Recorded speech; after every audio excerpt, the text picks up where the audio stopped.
Hello friend. तो कैसे हैं आप सभी। तो ये हमारा लेक्चर 2 होगा। हमने फर्स्ट लेक्चर अपलोड कर दिया है जिसमें हमने लैटिट्यूड और लॉन्गिट्यूड की बातें की हैं। तो हमारे चैनल बीपीएससी वर्क में आप सभी का स्वागत है।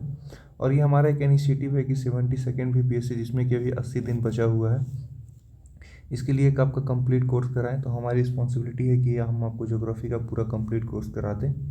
ये एक इम्पॉर्टेंट सेक्शन माना जाता है ज्योग्राफी में, पीटी में, जहाँ पे आपका 10 to 15 मार्क्स का क्वेश्चन आता है। वहीं पे मेंस में ये जीएस 2 में काफ़ी इंपॉर्टेंट रहता है। ये मार्क्स फेसिंग सेक्शन होता है, ठीक है। और इसमें आपको ज़्यादा मेहनत नहीं करना है, थोड़ा सा कुछ की कंसेप्ट आप समझ लो, डायग्राम पे आप एक्सेल हासिल कर लो और मैप आप बढ़िया से करो, तो आप ज्योग्राफी में अच्छे मार्क्स ले आ सकते हो।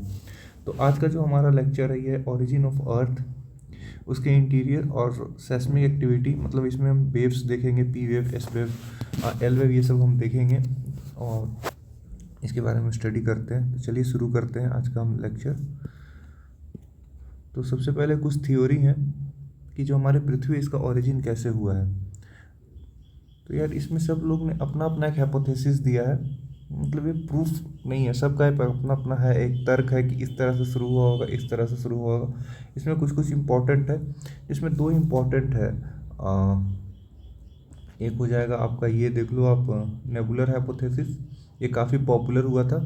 और एक दूसरा है बिग बैंग थ्योरी, ये भी काफ़ी पॉपुलर है। इसमें ये कहता है कि एक बार कहीं विस्फोट हुआ था और वो अभी तक फैल रहा है। इसे हम आगे देख लेंगे, तभी और भी कुछ इंपॉर्टेंट थ्योरीज हैं, उसको देख लेते हैं। तो सबसे पहले है टाइडियल हाइपोथेसिस, ठीक है।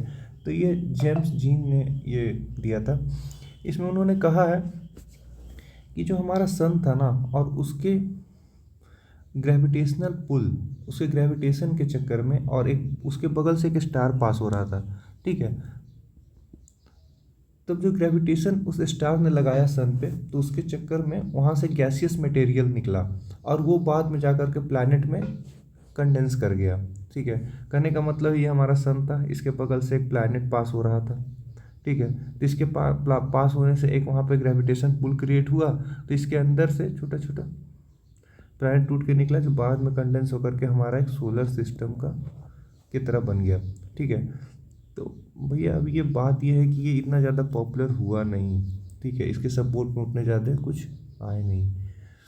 अगला है हमारा protoplant hypothesis, protoplanet, sorry, protoplanet hypothesis. ये एमसी कैरन ने सजेस्ट किया था। इसमें उन्होंने कहा था कि एक रोटेटिंग गैस है हमारा, ठीक है, ये एक वर्टेक्स की तरह बनाता है, फिर बाद में जाकर कंडेंस हो गया, ये धीरे धीरे प्लैनेट बना दिया, ठीक है। तो खाली ये याद रखना, प्रोटोप्लैनेट हाइपोथेसिस किसने दिया, तो एमसी केरा ने दिया। और टाइडियल हाइपोथेसिस किसने दिया, तो जेम्स ने दिया। टाइडियल हाइपोथेसिस क्या है, तो टाइड बनाया, उससे सन से निकल करके गैसेस में प्लैनेट बना दिया। अगला यार प्लैनेट एस्मेल थ्योरी, इसमें क्या था कि चैम्बरिन और मुल्टन ने इसे दिया है। इसमें उन्होंने कहा है कि ये भी बिल्कुल आपका कुछ टाइडियल हाइपोथेसिस की तरह लगता है, बस उसमें उसमें उन्होंने टाइड बोला था, इसमें उन्होंने कुछ और बोला है। इसमें भी यही बात है कि एक नियर बाई स्टार आया और वो सोलर मटेरियल को पुल आउट किया और स्मॉल बॉडी बना, तो स्मॉल बॉडी बन गया, उसका उसका उन्होंने नाम दिया प्लैनेट एस्मियल, जो बाद में कंबाइन हुआ। जैसे ये क्या कह रहे हैं ना, ये कह रहे हैं कि सन था मौका और यहाँ से एक स्टार पास करता है, ठीक है, जिससे कि इसमें से कुछ मटेरियल निकला, छोटा छोटा प्लैनेट निकला, ठीक है, बहुत सारा। फिर ये बाद में कंबाइन हो गया, ये सब कंबाइन होना चालू किया, ये बाद में आपका बड़ा बड़ा प्लैनेट बना दिया, ठीक है। तो ये उनकी हाइपोथेसिस है, इसलिए इनको हाइपोथेसिस कहता है कि सही प्रूफ, ये प्रूफ कौन लाएगा उतने दिन पहले जा करके, ठीक है। अगला है आपका बाइनरी थ्योरी। तो बाइनरी थ्योरी बोलता है कि सन के पास एक कंपेनियन स्टार था, ठीक है, जो कि हीलियम और हाइड्रोजन का बना हुआ था, ठीक है। यही मटेरियल आपका प्लैनेट बनाने में हेल्प किया और जिसमें कि डस्ट का एक्युमुलेशन हुआ, ठीक है। तो इसमें जितना भी आप देखोगे ना, तो सब एक ही तरह की बात करता है कि एक सन था, एक प्लैनेट था, उसमें डस्ट बना, और उसमें बस तरीका उनका समझाने का अपना अलग अलग था। तो ये 3-4 याद रखना बस। इसमें कभी कभी ये 3 पूछ देता है कि इसका किसने दिया, ये हाइपोथेसिस किसने दिया, ठीक है। इसलिए ये थोड़ा सा इंपॉर्टेंट होता है, बट उतना भी ज़्यादा इंपॉर्टेंट है नहीं, ठीक है। आगे चलते हैं। हाँ, ये काफ़ी पॉपुलर हुआ था क्योंकि उन्होंने ये आपका 18th सेंचुरी 1796 में ही दे दिया गया था। ठीक है, और ये खास करके इमैनुएल कांत और लापेस के द्वारा दिया गया था। ठीक है, तो इसमें क्या बोला था, इसमें बोला था कि जो प्लैनेट हमारा बना है ना, ये आपका रोटेटिंग क्लाउड से बना है। ठीक है, धूल से बना है। ये धूल क्या चीज़ का था, तो हीलियम और हाइड्रोजन और हीलियम था। बैटरी में भी देखो इसी तरह की बात किया था, लेकिन इनका समझाने का तरीका अलग था। ठीक है, सबसे पहले कह रहा है कि ये सेल्फ ग्रेविटी के चक्कर में ये सब एक जगह पर आए। ठीक है, ये सब एक जगह पर आए, उसके बाद फिर ये कंडेंस हुए। ठीक है, और इनके बीच में एक एंगुलर मोमेंटम हुआ जिससे वो डिस्क की तरह बनने लगे। ठीक है, डिस्क की तरह बनने लगे तो रोटेट करने लगे, और जब रोटेट करने लगे तो इसके बीच में एक सेंट्रल मास बन जाएगा जो कि बाद में एक सन बन जाएगा, फिर धीरे धीरे रिंग बनेगा और वो एक प्लैनेट का रूप लेगा। ठीक है, तो ये आपका था, ये काफ़ी पॉपुलर हुआ था यार। तो इसमें ध्यान रखना कि नेबुलर हाइपोथेसिस किसने दिया है, तो नेबुलर हाइपोथेसिस दिया इमैनुएल कांत और लापेस ने। ठीक है, आगे चलते हैं। हाँ, ये काफ़ी इम्पोर्टेंट है, इसमें देख लेना। इसमें बहुत सारे लोगों ने इस पे काम किया है, लेकिन दो लोगों का नाम हुआ है। बिग बैंग थ्योरी है, इसमें जॉस लेमिट्री और एडविन हबल। हबल के नाम पे आपका हबल टेलीस्कोप भी है भाई। ठीक है, तो कहता है कि 1700 साल, अच्छा 13.7 बिलियन पहले एक क्या हुआ था, एक विस्फोट हुआ था। एक गोला होगा, इसमें हो गया विस्फोट, बूम। ठीक है, अब इसमें विस्फोट हुआ, उसके बाद ये फैलना चालू किया। ठीक है, इसके बाद ये फैलना चालू करता है। ठीक है, तो इसमें ये डायग्राम आप देखो, यहाँ पे ये जो डायग्राम है, एक यहाँ विस्फोट हुआ, फिर ये धीरे धीरे फैलना चालू किया, डार्क एजेस आया। ठीक है, उसका सबसे पहला एक स्टार यहाँ पे दिखता है आपको। ठीक है, उसके बाद फिर गैलेक्सी अपीयर होता है। उसके बाद फिर अभी भी इसमें क्या है ना, ठीक है, अभी भी इसमें कुछ कुछ हमेशा खोज होते रहता है कि अभी हाल ही में कुछ दिन पहले हबल ने बताया था, हबल टेलीस्कोप के थ्रू, कि हमारा यूनिवर्स फैल रहा है। ठीक है, तो ये काफ़ी जेन्युइन लगता है बिग बैंग थ्योरी। ठीक है, इसमें देख लो यार, ये एक क्वेश्चन पूछा हुआ है, ये यूपीएससी वाले पहले काफ़ी इस तरह का क्वेश्चन पूछते थे। ठीक है, और अभी आजकल देख रहे हो कि बीपीएससी यूपीएससी की तरफ शिफ्ट कर रहा है, तो शायद आपका इस तरह का क्वेश्चन आ सकता है। तो यहाँ पे क्वेश्चन ये है कि गैस और डस्ट का जो पार्टिकल है ना, कि कौन सजेस्ट करता है कि अर्थ का जो ओरिजिन है वो गैस और डस्ट पार्टिकल हुआ है। तो जेम जीन्स का जो थ्योरी था यार, अभी हमने थोड़ा देर पहले देखा था कि जीन जेम्स ने एक थ्योरी दिया था, इसका नाम था टाइडियल हाइपोथेसिस। इसमें तो ये सन की बात करता है और गैसियस मटेरियल की बात करता है। ठीक है, ये डस्ट की बात नहीं करता है। ठीक है, ये और ये जो आपको एवियन एल्वियन है, ये फिजिसिस्ट है, और होयल का तो मेरे ख्याल से ज्योग्राफी में नहीं है, तो इसका आंसर ये हो जाएंगे। इन्होंने बोला था कि जो अर्थ है आपका गैस से बना हुआ है। ठीक है, और आपका ओ स्मिथ इसका हो जाएगा आंसर। इन्होंने बोला था कि अर्थ आपका गैस और डस्ट से बना हुआ है, और इन्होंने बिग बैंग थ्योरी पे भी काम किया था, तो आपकी आंसर हो जाएंगे डी। चलिए आगे देखते हैं। ये जो लापेस की थ्योरी थी यार, नेबुला वाली। ठीक है, तो इसमें इन्होंने थ्योरी में तो अभी दिया था कि 10 पार्टिकल से एक जगह पे जाके कंडेंस हुआ, वो धीरे धीरे डिस्क शेप बना, वो आगे चला गया। तो उसी में उन्होंने समझाया था, उन्होंने ये बात समझाया था कि जब ये डस्ट पार्टिकल एक जगह पे आया ना, तो इसका जो बीट का पार्ट था वहाँ पे हैवियर एलिमेंट आ जाएंगे। ठीक है, और जो किनारे किनारे के बाहर का जो पार्ट रहेंगे वहाँ पे लाइटर एलिमेंट रहेंगे। तो फिर जो अर्थ का जब हमने इंटीरियर में पढ़ा, हमने जब अर्थ के नीचे से जैसे कि कॉमेट हो गया, ये सब की जब हमने स्टडी की, अर्थ लाइक कॉमेट की स्टडी की, और नहीं तो फिर हमने जब ड्रिल भी किया था ना, रसिया में एक जगह पे ड्रिलिंग हुई थी काफ़ी नीचे तक, वहाँ से मैग्मा ऊपर निकला था। तो उसमें हमें पता चला कि जो ऊपर का भाग है, ठीक है सॉरी, ये वाला जो ऊपर का भाग है, इसमें लाइटर एलिमेंट रहते हैं, और जैसे जैसे हम नीचे जाते हैं ना, यहाँ पे आपका हैवियर एलिमेंट पाए जाते हैं। अभी हम आगे देखेंगे कि क्रस्ट में आपका कौन सा मटेरियल है, मेंटल में कौन सा मटेरियल है, और कोर में कौन सा मटेरियल है। तो अब देखोगे कोर में आपका निकल और आयरन होगा, जो काफ़ी हैवीएस्ट मटेरियल होता है। ठीक है, क्रस्ट में आपका ऑक्सीजन ये सब होगा। और अच्छा ये बात बताओ कि आपका जो अर्थ है ये कितना साल पुराना है, ये कैसे पता चलेगा। ठीक है, तो इसके पता करने के लिए हमारे पास एक यूरेनियम डेटिंग हम लोग करते हैं। ठीक है, जैसे कि हम प्लांट में हम क्या करते हैं ना, तो प्लांट में हम कार्बन डेटिंग करते हैं, इसमें हम यूरेनियम से पता करते हैं कि हमारा अर्थ का एज क्या हो रहा है। ये सब ध्यान रखना, ये सब एग्जाम में सीधा सीधे आता है। आगे है क्या यार आपका तो ये जो अर्थ का इंटीरियर है ये कैसे बना हुआ है, तो कहता है कि अर्थ का जो इंटीरियर है ये एक कॉन्सेंट्रिक सर्कल के लेयर में बना हुआ है। ये हो गया एक, ये हो गया दूसरा लेयर, ये हो गया तीसरा लेयर। ठीक है, इस तरह का लेयर है जिसको आप इसको दो भाग में बांटते हैं, एक मैकेनिकल डिवीज़न होता है और एक केमिकल डिवीज़न होता है। जो मैकेनिकल डिवीज़न आपका होता है, ठीक है, वो आपके डेंसिटी के हिसाब से होगा कि इसकी डेंसिटी कितनी है। इसको थोड़ा पतला कर लेते हैं।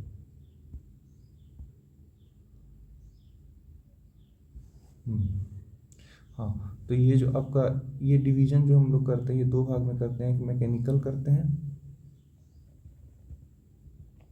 ठीक है, मैकेनिकल किस बात पे करेंगे, तो मैकेनिकल डिवीज़न होता है रिजिडिटी के हिसाब से, ठीक है, डेंसिटी के हिसाब से, ठीक है, स्ट्रेंथ के हिसाब से। ठीक है, तो मैकेनिकल में हम इसको बांटते हैं कौन कौन भागों में, तो आगे हम देख लेंगे। जो एथेनोस्फीयर देख रहे हो ना, लिथोस्फीयर देख लो, ये मैकेनिकल डिवीज़न है। ठीक है, और जो आपका मेंटल, कोर, क्रस्ट, ये जो डिवीज़न है ये केमिकल के हिसाब से, मतलब केमिकल में हम क्या देखेंगे तो इसका केमिकल कंपोजिशन क्या है, इसमें कौन कौन एलिमेंट पाए जाते हैं। तो ये दोनों में दो तरह से हम लोग समझने में हेल्प करता है, जो कि हम आगे देख लेंगे।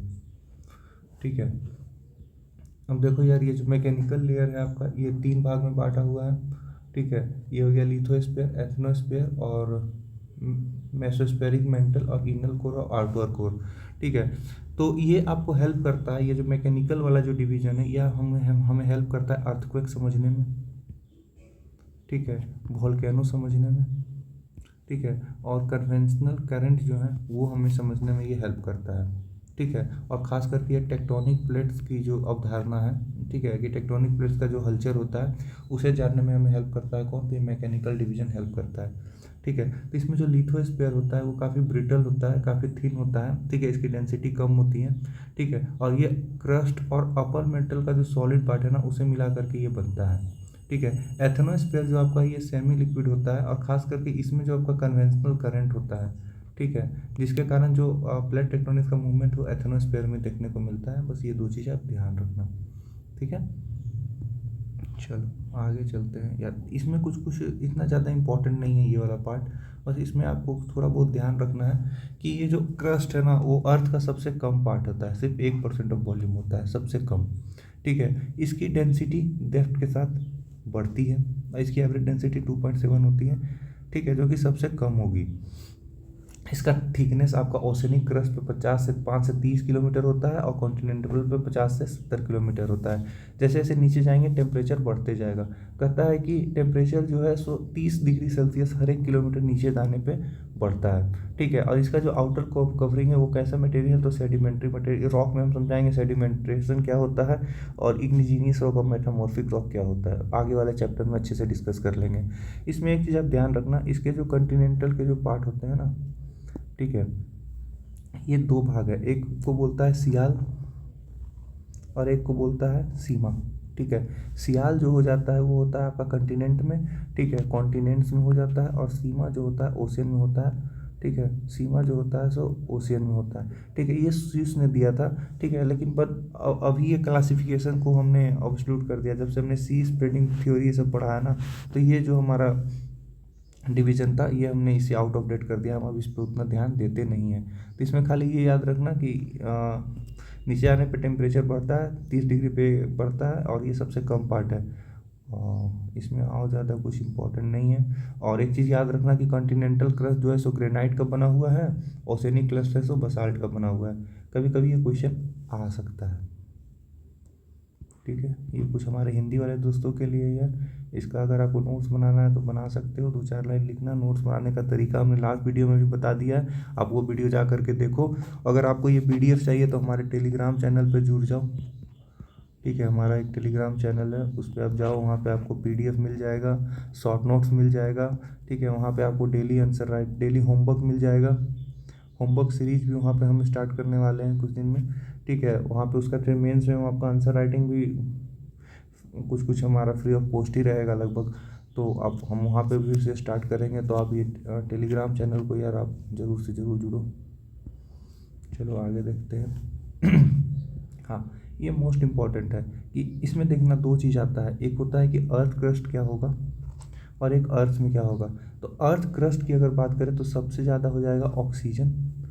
सिलिकॉन, ठीक है, aluminium, iron, calcium, sodium, potassium, ठीक है। इसमें याद रखना है बस आपको एक, हाँ एक ट्रिक है, ठीक है। OSCIA, ओ से ऑक्सीजन, एस से हो जाएगा सिलिकॉन, सी से हो जाएगा आपका कैल्शियम, आई से हो गया आयरन, ए से अल्मीनियम, ठीक है। तो इसको आप कहोगे कि ये डिक्रीजिंग ऑर्डर में हो, तो डिक्रीजिंग ऑर्डर में इसको ऐसे कर लो ना, AIC, अल्मीनियम, आयरन, कैल्शियम, ठीक है, OS, ठीक है। ये आपका सॉफ्टवेयर भी है यार, OS and on right, Android.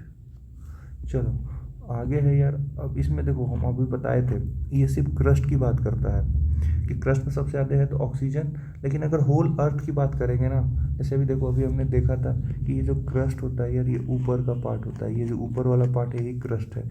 इसमें हमारा और भी लेयर है, मेंटल है, कोर है, ठीक है। तो इसमें हम अगर देखेंगे तो ओवरऑल अगर हम पूरा अर्थ की अगर हम बात करें तो ये ज़्यादा हो जाता है, ठीक है। तो सिर्फ ऊपर में ऑक्सीजन एलिमेंट के नाम पे जाते हैं। अगर इसमें आपसे पूछ देगा कि मेटल सबसे ज़्यादा कौन है क्रस्ट में, तो मेटल में फिर अल्मीनियम हो जाएगा दोस्त, ठीक है। और सॉलिड अगर एलिमेंट पूछ देगा तो फिर ऑक्सीजन तो आपका गैसियस है, तो फिर सिलिकॉन हो जाएगा। तो ये सब देखना, ये सब देखना एग्जाम में, फिर मत कह देना कि वो बताया नहीं गया था, ठीक है। डायरेक्ट नहीं पूछेगा तो ऐसा दाएं बाएं तो करेगा ही करेगा। अब ये अर्थ की अगर बात करें, अर्थ में सबसे ज़्यादा एलिमेंट कौन सा है, तो अर्थ में अगर एलिमेंट की बात करें तो सबसे ज़्यादा भैया आयरन हो जाता है। अच्छा इसमें ट्रिक याद करो ना, IOS, ठीक है। और वो ऊपर वाला क्रस्ट वाला जो था उसमें सिर्फ OS था, क्रस्ट यार सस्ता वाला है, ठीक है। और ये अर्थ जो है सो पूरा है, ये महंगा है, तो ये आईफोन में iOS लगता है, ठीक है। तो आई से आयरन, ओ से ऑक्सीजन, एस से सिलिकॉन, बस ये तीन याद रखो, काम हो जाएगा। अब पूरा देखना है, इसको देख लो, डू मेक नोट्स, ठीक है। अब दूसरी अगर हम बात करें तो मेंटल आ जाता है, ठीक है। इसमें एक याद रखना है, एक बार एग्जाम में ये पूछ दिया था कि मोहो डिसकंटिन्यूटी क्या होती है। तो मोहो डिसकंटिन्यूटी होती है जो कि आपको मेंटल और क्रस्ट को बदलती है। यार आवाज़ शायद आज कुछ कम होगा। अच्छा अगर इसमें हम बात करें तो अर्थ वॉल्यूम ये 83% अर्थ वॉल्यूम और 67% अर्थ का मास है, ठीक है। इसमें ज़्यादा कुछ याद मत रखना, इसमें बस ये याद रखो कि जो ऑक्सीजन, सिलिकॉन और मैग्नीशियम वो ऑसम है। ये क्या है भैया, ये ऑसम है। इसका टेम्परेचर 200 से लेकर 4000 डिग्री सेल्सियस होता है, और इसी के सरफेस पे हमें मोशन ऑफ टेक्टोनिक प्लेट्स देखने को मिलता है। मेंटल के लिए याद रखो, और इसका जो हो जाएगा क्या कहते हैं, डेंसिटी क्रस्ट से ज़्यादा होगा, ठीक है। बस इसमें ये याद रखो, इससे ज़्यादा इसमें याद रखने की कोई ज़रूरत नहीं है, बस ये ऑसम याद रखो। इसका टेम्परेचर 200 से, इसमें मोशन ऑफ टेक्टोनिक प्लेट्स होता है, ठीक है। इसकी डेप्थ 2900 किलोमीटर तक होती है। आगे ये हमारे हिंदी वाले दोस्तों के लिए है, इसमें आप देख लो मेंटल का आयतन, ये सब देख लो, आयतन वॉल्यूम को बोलते हैं, ठीक है। तो आप लोग यहाँ पे से इसको वीडियो को रोक करके यहाँ से अगर नोट्स बनाना है तो बना लेना, पर सब कुछ मत बनाना, इसमें बस ये वाला इम्पोर्टेंट है, ऑसम, ठीक है। ये है टेक्टोनिक प्लेट है, गहराई देख लो, और ये 83% पृथ्वी का आयतन रखता है, और इसका मास जो होता है 67% होता है। आउटर कोर की अगर बात करें तो इसमें कोर में हम लोग ने देखा था कि दो तरह का कोर होता है, ठीक है। एक आउटर कोर, एक इनर कोर। तो आउटर कोर में होता है आयरन और निकल, निफा, ठीक है। और इसमें क्या होता है ना, इतना ज़्यादा प्रेशर नहीं होता है कि सॉलिड हो सके, इसके कारण ये लिक्विड होता है। कैसा होता है, आउटर कोर लिक्विड होता है, क्यों, क्योंकि इसमें उतना ज़्यादा प्रेशर नहीं होता है। इनर कोर में प्रेशर ज़्यादा होता है, जिसके चक्कर में वो सॉलिड बन जाता है। एक डायनेमो थ्योरी है, वो समझाती है कि इसमें जो कन्वेंशन आउटर कोर में होता है वो कोरोनरी फोर्स के साथ जब कंबाइन होता है तो अर्थ के मैग्नेटिज्म, अच्छा पूछेगा कि अर्थ के मैग्नेटिज्म का रीज़न क्या है, तो आप बता देना आंख बंद करके, आउटर कोर। इसमें क्या होता है, तो आयरन और निकल होता है, निफा, ठीक है। ये 2900 से 5100 किलोमीटर अर्थ के अंदर में होता है, ठीक है। हम आगे अगर बात करें तो अच्छा ये आपका हिंदी, इसमें भी आप देख लो, वीडियो को रोक करके नोट्स बनाना है बना लेना। अरे नोट्स बनाना बहुत ज़रूरी है, बाद में बहुत काम करता है लास्ट में एग्ज़ाम के टाइम पे, ठीक है। इनर कोर, और उतना ज़्यादा नहीं कीजिए, हम आपको दिए हैं पूरा का पूरा रोक लो, कुछ कुछ पॉइंट इंपॉर्टेंट, खास करके जो बोल्ड वाला है वो भी लिखोगे काम चल जाएगा, इसीलिए बोल्ड करवाए हैं, ठीक है। अब इनर कोर की अगर हम बात करें तो ये 5100 किलोमीटर से नीचे तक होता है, ठीक है। और इसमें आयरन और कुछ निकल होता है नीफे, वही इसमें आपका ट्रांसवर्स सीस्मिक वेव होता है, इसमें सॉलिड होता है, तो पी वेव आउटर कोर की इनर बाउंड्री करता है, तो इसमें एस वेव निकलता है। आगे देख लेंगे सीस्मिक वाले में, वहाँ पे बहुत अच्छे से समझाए हैं, ठीक है। इसकी डेंसिटी सबसे ज़्यादा होगी, और ये अर्थ का मतलब 16% होता है, लेकिन मास में 33% करता है। वॉल्यूम में ये कम देगा लेकिन मास में ज़्यादा दे रहा है, क्यों? क्योंकि ये काफ़ी ज़्यादा डेंसर है, काफ़ी ज़्यादा डेंसर है, ठीक है। चलो आगे चलते, क्या हो गया इसको,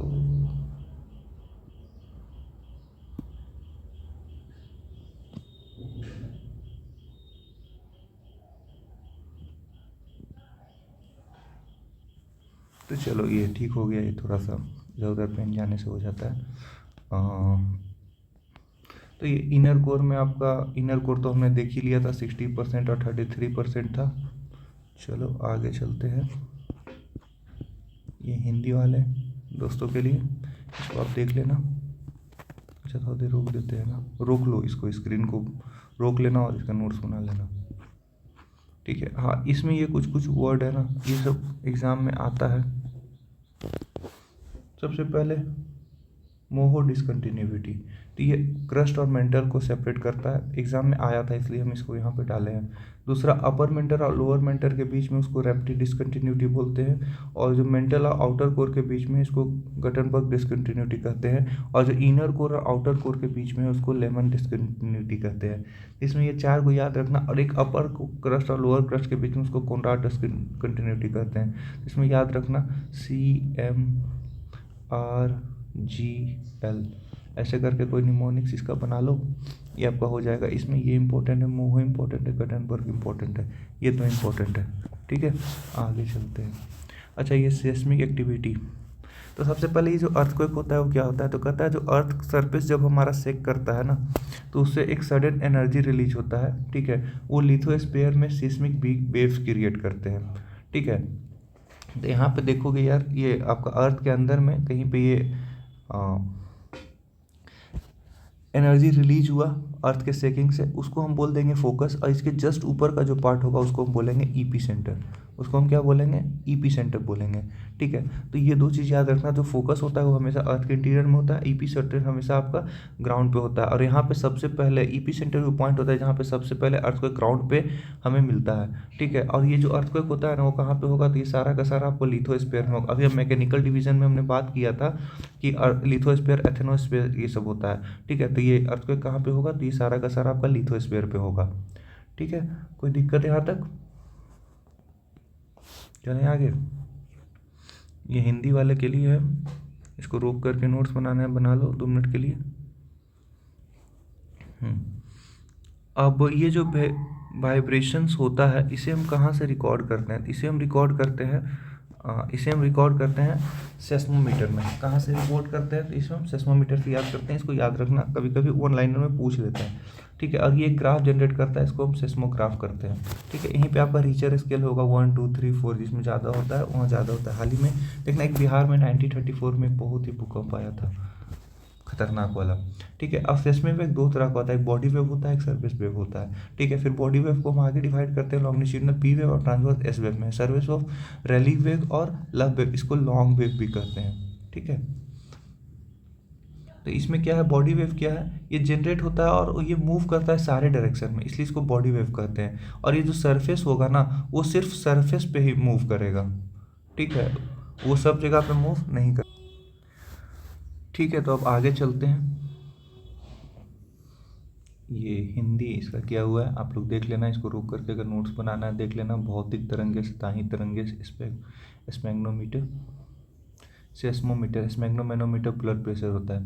अच्छा, ये छत्तीसगढ़ BCS में पूछा हुआ था कि 20 type of waves get generated, earthquake में कौन सा वेव जनरेट होता है, ठीक है। तो प्राइमरी वेव, सेकेंडरी वेव और लव वेव, ठीक है।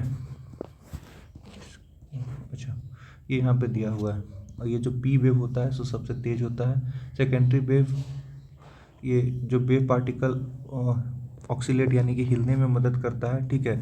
पी वेव और एस वेव को बॉडी वेव कहते हैं, ठीक है, क्योंकि ये इंटीरियर में भी ट्रेवल करते हैं, सरफेस वेव इंटीरियर में ट्रेवल नहीं करते हैं। जब पी और एस वेव जब आते हैं ना, मतलब ये नीचे में हुआ, यहाँ पे आपका पी प्लस एस वेव हुआ, तो ये जब सरफेस पे आएगा, यहाँ पे जाने के बाद यही वेव आपका एल वेव में ट्रांसफर होता है, जिसमें कि हॉरिजॉन्टल मूवमेंट होता है, ठीक है। आगे चलें। अच्छा, इसमें ये भी है एक आपका आईएएस में पूछा गया था, ठीक है, कि इंटेंसिटी ऑफ अर्थक्वेक को हम किस में मेजर करते हैं, ठीक है। तो मेर्कुरी स्केल ये रीजनल स्केल का ही पार्ट होता है, ठीक है। और इसमें अर्थ के मैग्नीट्यूड में हम क्या करते हैं, तो एनर्जी रिलीज क्या होता है उसको हम मेजर करते हैं, ठीक है, कितना एनर्जी रिलीज हुआ है। रीजनल स्केल में आप देखोगे तो वो बढ़ता चला जाता है, ठीक है। ये पूछ रहा है 100 टाइम से बढ़ता है, नहीं 100 नहीं, मेरे ख्याल से 32 टाइम से बढ़ता है, ठीक है। तो इसका ये चौथा हो जाएगा गलत। और इसमें ये जो होता है सो अर्थक्वेक का मैग्नीट्यूड, उसका एम्पलीट्यूड, बिल्कुल जितना ज़्यादा का उसका एम्पलीट्यूड होगा, उसके वेव का एम्पलीट्यूड जितना ज़्यादा होगा और अर्थ उतना ही ज़्यादा तीव्र होगा, ठीक है, उतना ही ज़्यादा तीव्र होगा और ख़तरनाक होगा, ठीक है। इसका आंसर हो जाएगा 1 2 3। आगे चलते हैं। इसमें क्या है, हाँ इसी को डिफाइन किया गया है, इसको देख लो 2 मिनट। तो मेर्कुरी स्केल ये मॉडिफाइड इंटेंसिटी स्केल होता है, जिसमें 12 पॉइंट का होता है, ये रोमन नंबर पे बेस होता है। ये कुछ काम का नहीं, बस याद रखो रिचर स्केल का एक पार्ट होता है। रिचर स्केल में 32 गुना होता है, ठीक है, ठीक है। एम्पलीट्यूड 10 गुना, उसका एम्पलीट्यूड 10 गुना होता है, जिसमें कि एनर्जी 32 गुना बढ़ता है। एम्पलीट्यूड 10 गुना और एनर्जी 32 गुना, बस इसको ध्यान रखना। अगर ज़्यादा से ज़्यादा बीपीएससी टफ पूछेगा, इससे टफ बीपीएससी नहीं पूछेगा, ठीक है। और ये जो अब हमने वेव देखा था, प्राइमरी वेव और सेकेंडरी वेव और एल वेव, रैलिक वेव, तो इसमें हम देख लेते हैं क्या होता है। तो ये जो प्राइमरी वेव होता है ना, वो सबसे फास्टेस्ट है, अभी हमने बताया था। ये सबसे पहले रिकॉर्डिंग में सबसे पहले पता चलता है, और ये कैसा है, लॉन्गिट्यूडिनल वेव है, यानी ये इस तरह से ट्रेवल करेगा कंप्रेंशन और डिप्रेशन में, ठीक है। और ये सॉलिड लिक्विड गैस तीनों में चला जाता है, ठीक है। और अर्थ सरफेस पे एक सडन एक वेव हल्का सा झटका के रूप में आता है, जब भी आएगा तो प्राइमरी वेव।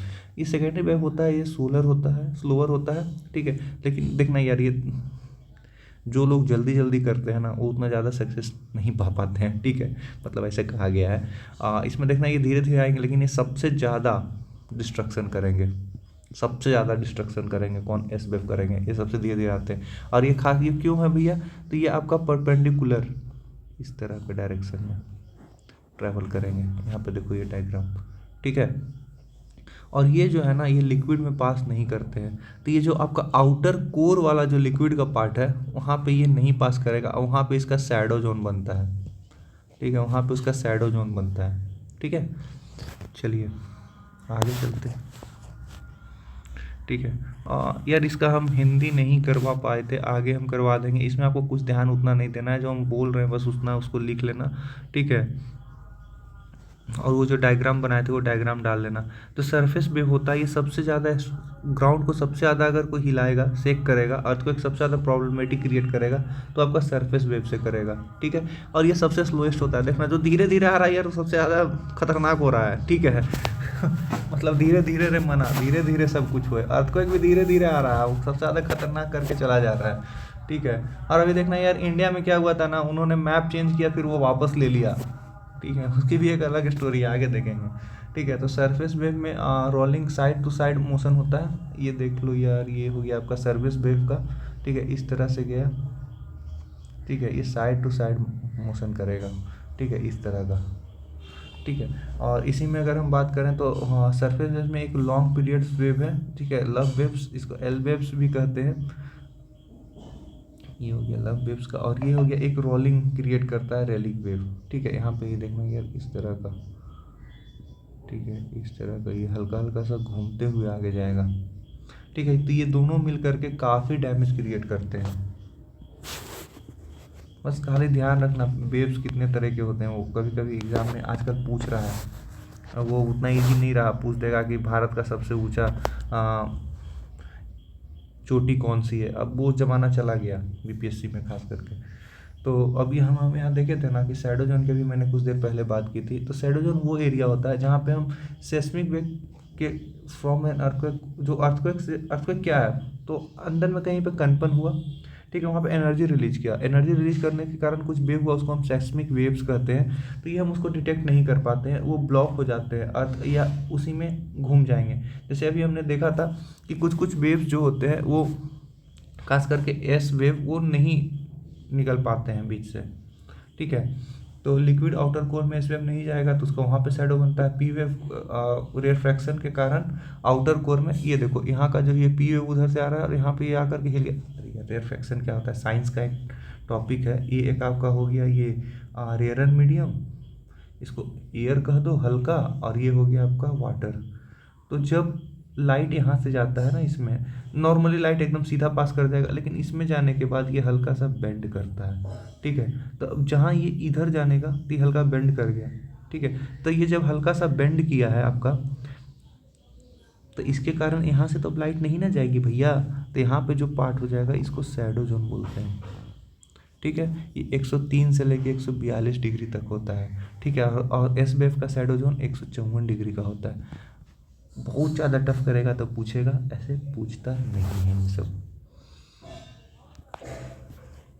ठीक है। अरे लो देखो पूछ दिया, ये छत्तीसगढ़ वाले बहुत टफ टफ पूछ रहे हैं भैया। छत्तीसगढ़ पीसीएस में पूछा हुआ है अर्थ शैडो जोन को लेकर के क्वेश्चन, ठीक है। तो कहता है shadow zone of one earthquake is totally different from the shadow zone of another. हाँ भैया क्यों नहीं, ठीक है, हर एक का अलग अलग होता है, ठीक है। और ये जो रिकॉर्ड होता है पी और S wave at any distance out of the 105 हम लोग देखे थे, 154 देखे थे और कुछ देखे थे, तो ये शायद ये गलत लग रहा है, ठीक है। चलो आगे देखते हैं, इसका एक्सप्लेनेशन भी होगा। अच्छा, तो इसका आंसर हो जाएगा बी, मतलब पहला से ही दूसरा। देखो अभी हम बोले थे ना 105 वाला नहीं है, अभी देखो यहाँ पे क्या था 103 और 142 था, 154 था, थोड़ा सा ध्यान में था, फटाक से पता चल गया, ठीक है। तो ये सब हल्का सा देख लेना बढ़िया से। कहता है कि जब अर्थक्वेक रिकॉर्ड होता है सेस्मोग्राफ में, तो वहाँ पे एक स्पेसिफिक एरिया होता है जहाँ पे हम वेव को रिपोर्ट नहीं कर पाते, उसको शैडो जोन कहते हैं, बता चुके हैं थोड़ा देर पहले, ठीक है। और कहता है कि हर अर्थक्वेक का अपना अपना शैडो जोन होता है,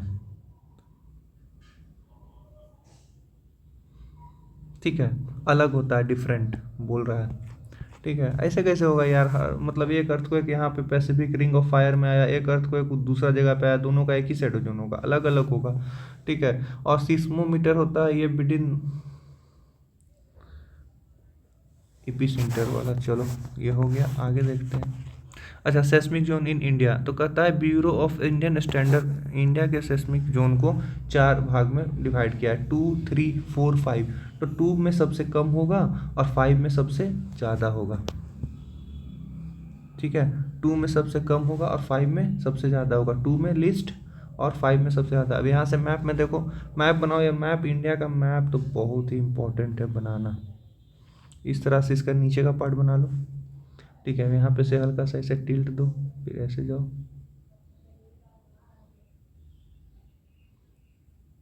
ठीक है। 1 मिनट रुको, इसको बढ़िया से बनाते हैं। सबसे पहले ये हो गया,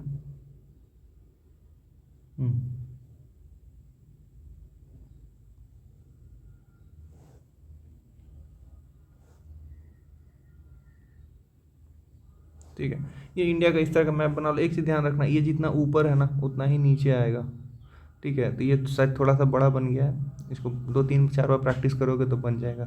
ये इस पेन अच्छा से नहीं चल रहा है, ठीक है। तो इसमें से आप देखोगे तो यहाँ पे सबसे ज़्यादा हाई वाला जो पार्ट है ना, इधर नॉर्थ ईस्ट का जो पार्ट है ये इसमें सबसे ज़्यादा हाई है। और इसमें याद रखना है बिहार का जो पार्ट है ना, ये मैप इसको थोड़ा सा देखना अलग से, क्या है कि ये मेंस के लिए काफ़ी इंपॉर्टेंट है इस बार, क्योंकि ये लोग बुला करके चेंज कर दिए थे। तो ये जो बिहार का ऊपर का पार्ट है ना, जहाँ से खास कर तेराई वाले क्षेत्र जो है, वहाँ पे आपका अर्थक्वेक आने की संभावना ज़्यादा होती है। और इधर आपका ये भुज का अर्थक्वेक भी आया था, इस पर भी एक मूवी बनी हुई है। और यहाँ पे उत्तराखंड में जोशीमठ वाला, फिर से आपका यहाँ पे ये हो गया आपका हिमाचल प्रदेश वाला पार्ट, और इधर आपका जम्मू एंड कश्मीर का अनंतनाग वाला पार्ट। वो सब पार्ट आपका सबसे ज़्यादा क्रिटिकली है, जोन 5 में है। और जोन 4 में कभी कभी आता है, उतना नहीं आता है। जोन 4 पूरा इंडिया में ऊपर वाले पार्ट में जहाँ जहाँ हिमालय गया होगा उसके सारे वाले पार्ट में, ये सब पार्ट में आपका जोन 4 है। जोन 3 है और जोन 2 में आएगा ही नहीं, चांस ही नहीं होता है। ठीक है, आगे चलते हैं। ठीक है, अब इंडिया ने क्या किया था, एक बार 2025 में हमारे देश ने एक नया मैप बनाया जिसमें कुछ किया नहीं, जो जोन 4 और 5 है ना उसको एक साथ कर दिया, बोला इसमें सबसे ज़्यादा है। और पहले 59% था, अब 61% हो गया। ठीक है, थोड़ा सा ही बढ़ा था, लेकिन फिर इसको बाद में जा करके ना मार्च में 2026 में ले लिया। और कुछ इस तरह का एलिगेशन लगा था कि अब जैसे देखो आप इसको आप कर दे रहे हो ना कि बहुत ही हाईली डेंजर जोन है, तो वहाँ पे जो आपका घर बनेगा उसको एक स्पेशल कंस्ट्रक्शन का मटेरियल स्पेशल यूज होगा, उसका मापक स्पेशल होगा। तो इसको लेकर के थोड़ा सा प्रॉब्लम होगी, भैया आप ऐसे कैसे कर सकते हो।